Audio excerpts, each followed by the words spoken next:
They call it the blood moon.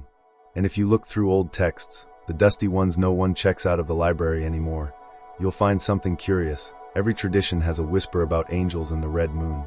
In some Jewish mystical writings, the red moon is called a mirror of Gabriel, a moment when the messenger angel is said to descend closest to the world of men.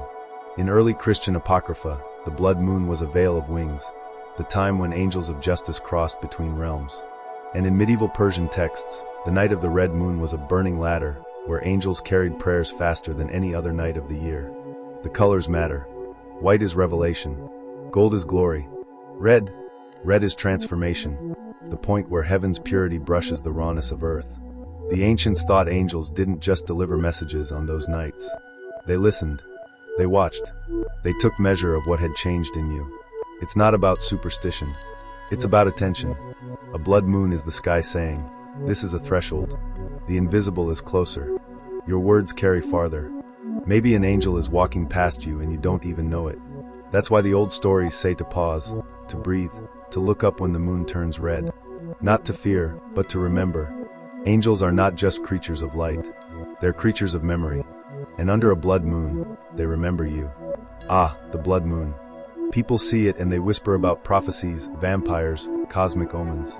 Me, I see it and think, someone up there spilled a glass of Bordeaux on the sky.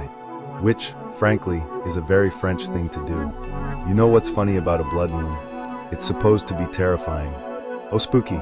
But then you stand under it and realize, it's just the moon in her red dress, trying out a new look. She's basically saying, "Tonight, darling, I'm dramatic. Take my picture." Every time I see a blood moon, I remember my grandmother in Alsace saying, "Francois, never trust a man who stares at the moon too long. He'll either fall in love or start a revolution." Guess which one I did? Winking right at you, kid. Now, I'm not an astronomer. I'm a man who once tried to serenade the moon with an accordion at 2 a.m. in Marseille. True story. The police were not impressed. But the moon, she stayed. She listened. We had a moment. People ask me, "Frank, what does the blood moon mean?" And I tell them, it means you're alive, outside, and you looked up. Congratulations, you're already ahead of half the world. And if you're worried it's a bad omen, relax. The only bad omen is going through life without noticing the magic above your head. The blood moon is not a warning. It's an invitation.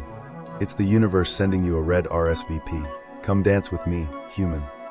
Look, I know I look good in front of it. He gestures behind at the glowing red disc, the rugged hair, the 2-day beard, the glasses catching the light. Come on. But even I can't compete with her. That's why at the end of the night, I put down my wine, slip my hands in my pockets, and just stare. Not as Frank Lablague the legend. As Frank the kid, barefoot in a field, looking up and thinking, wow.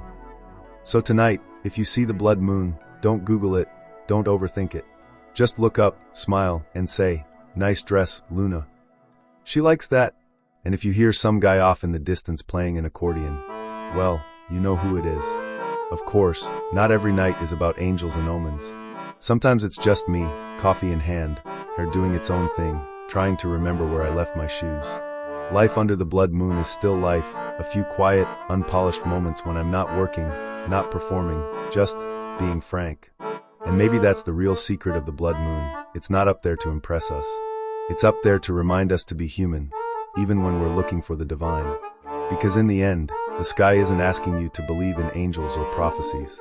It's asking you to look up, before you forget how. Frank out.